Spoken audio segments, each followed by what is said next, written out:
Aren't natural disasters evidence of man-made climate change? Well, folks, floods are nothing new.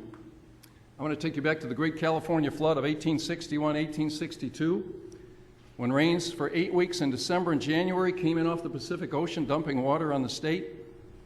It's a picture of K Street in Sacramento, where the water got to be 10 foot deep. The governor had to take a rowboat from his house to the Capitol building to be sworn in. Then he promptly canceled the government and moved it to San Francisco until the water went down.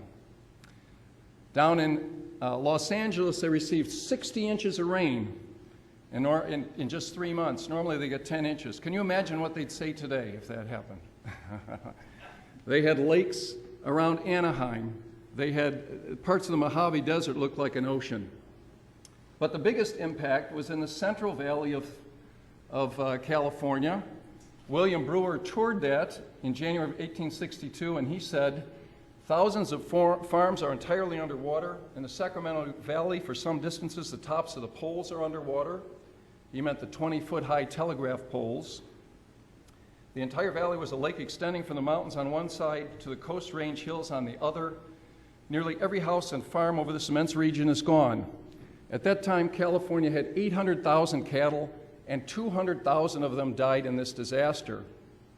So this shows you the power of what natural effects can do. Here's a great picture of Hurricane Sandy off the east coast of the United States.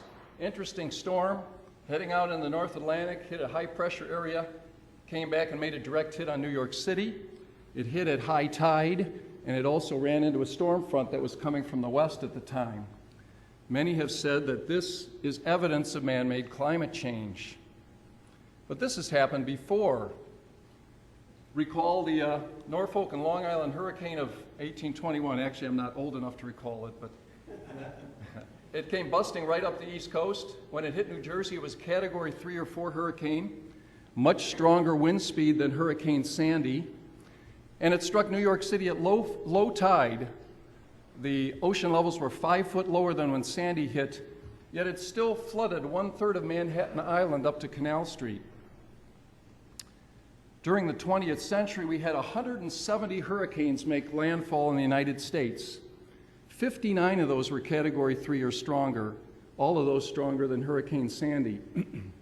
So how does it then become evidence that one hurricane that makes a direct hit on New York City is evidence that a trace gas is changing our climate?